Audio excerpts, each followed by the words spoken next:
Tonight, I want to share 3 simple stories.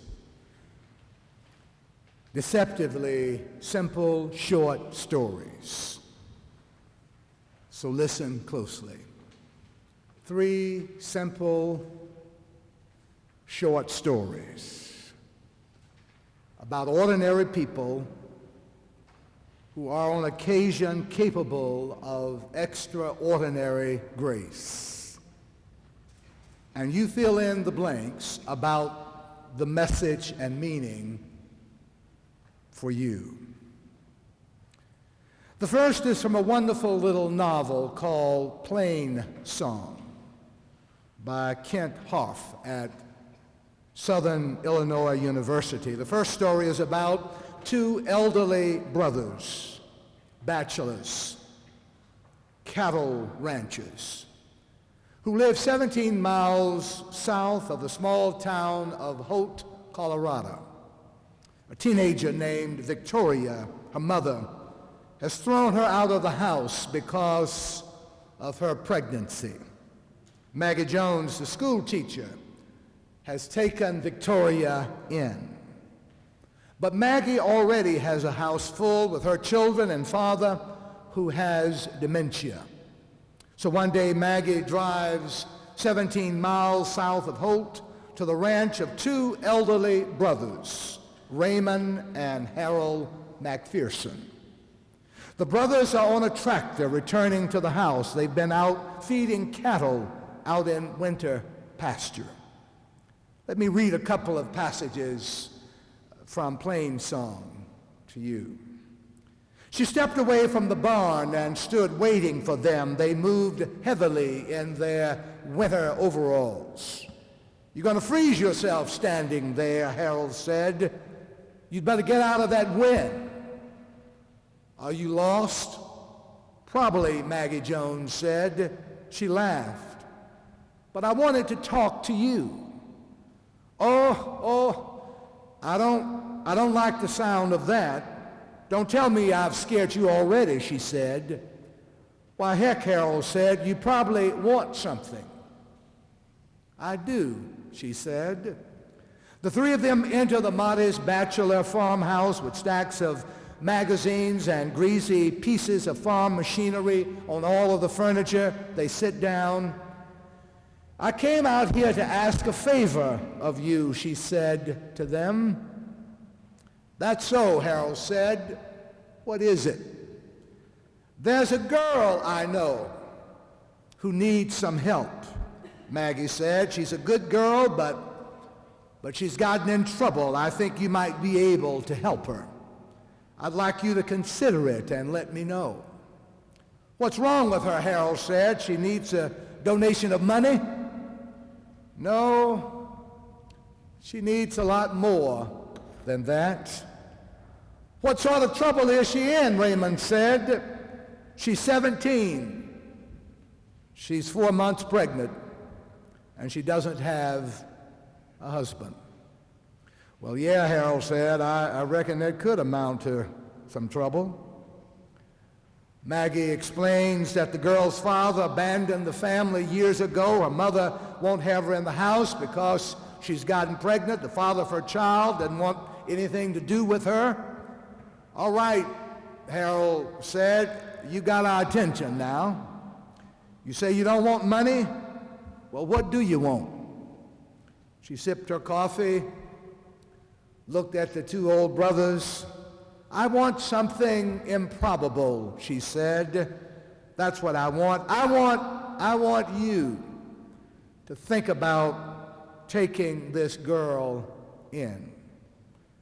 I want you to think about letting her live with you." They stared at her. "You fooling," Harold said. "No," Maggie said, I'm not fooling." They were dumbfounded. They looked at her as if she might be dangerous. They peered into the palms of their hands and looked out the window. "Oh, I know it sounds crazy," she said. "I suppose it is crazy, but that girl needs somebody. She needs a home for these months. And you, she smiled at them, you old solitary boys need somebody too. Somebody or someone beside an old red cow to care about and worry about. It's too lonesome out here. Why, look at you. You're gonna die someday without ever having enough trouble in your life. Not the right kind anyway. This is your chance. After a long silence, Harold says, let's get back to the money part. Money would be a lot easier. Yeah, she said, it would be, but not nearly as much fun. Maggie asked them to think about it and leaves. The brother returned to work as mutely and numbly as they had been stunned into sudden and permanent silence by such a proposal. And later, when the sun had gone down in the late afternoon, the brothers did talk. They were out in the horse lot working at the stock tank. All right, Harold said, I know what I think. What do you think we do with her? We take her in, Raymond said. Maybe she wouldn't be as much trouble, he said. I'm not talking about that yet, Harold said. He looked out into the gathering darkness. I'm talking about, why, heck, look at us, old men out here alone, decrepit old bachelors, out here in the country, 17 miles from the closest town, which don't amount to much.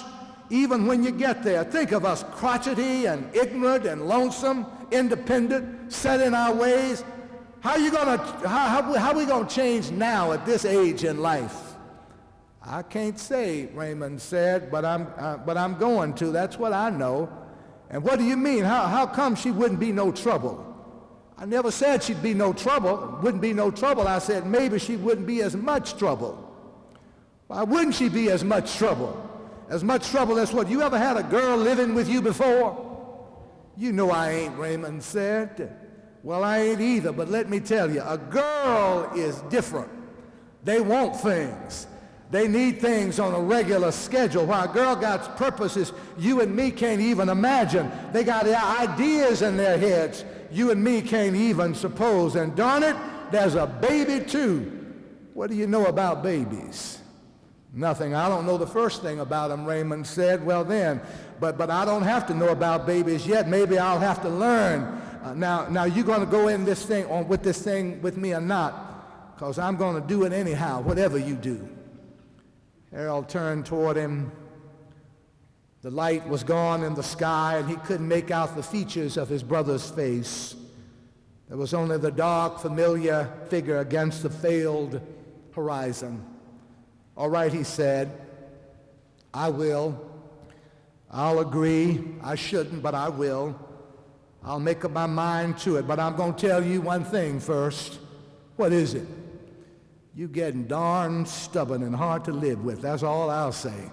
Raymond, you my brother, but you getting flat unruly and difficult to abide. And I'll say one more thing. What? That this ain't going to be no Sunday school picnic. No, it ain't, Raymond said. But I don't recall you ever attending Sunday school either. And the second deceptively simple short story about ordinary people who on occasion are capable of extraordinary grace. It was on a dark, cold, wintry night long ago. After an exhausting journey of nearly a week, a man knocked on the door of a Bethlehem inn. The young woman, a teenager really, with him was heavily pregnant. They had to have shelter. The inn was full. There was no room for them there. But someone, the innkeeper, offered what he had, a stable. And there they spent the night. And there her child was born. And the third deceptively simple short story about ordinary people who on occasion are capable of extraordinary grace. This story is about one Christmas Eve here in New York City at the Riverside Church. The pews were packed, almost standing room only. The Christmas pageant was underway and had come to the point at which the innkeeper, played by a sweet little boy named Tim, was to turn away Mary and Joseph with a resounding line, "There's no room at the inn." Tim had Down syndrome, and there had been some question if he should even have a speaking part. But there he stood at the altar, bathrobe costume firmly belted over his broad stomach, as Mary and Joseph made their way down the center aisle. They approached him, said their lines as rehearsed, and waited for his reply. There was silence. Tim's parents, the pageant director, and the whole congregation held their breath as if praying he would remember this one line. "There's no room at the inn." Tim boomed out just as he had rehearsed. You could feel the sighs of relief and joy all around the congregation. But then Mary and Joseph slowly turned to continue their search, and Tim yelled out, "Wait, wait!" They turned back startled, looked at him in surprise. "But you can stay at my house," he said with a big, broad smile. The pageant director, the pageant was over. The renowned preacher and pastor of the Riverside Church at the time, Dr. William Sloane Coffin, strode to the pulpit, looked out at the congregation, said in his booming voice, "Amen," and with that turned from the great pulpit and sat down. The sermon had been preached by Tim. It was the best sermon William Sloane Coffin never preached. 3 deceptively simple short stories about ordinary people who on occasion are capable of extraordinary grace. And I look out at you tonight, ordinary people, but maybe capable of extraordinary grace. I don't know who it is waiting on an invitation from you, waiting on an invitation to your house, to your heart, to your home. Maybe the Christ child, maybe the child of immigrants, of refugees, maybe the child on your block or in your building, maybe a child from afar, or maybe a child very near. But can you be as brave and bold as Raymond and Harold and little Tim and the innkeeper and declare, "You can stay at my house"? Amen.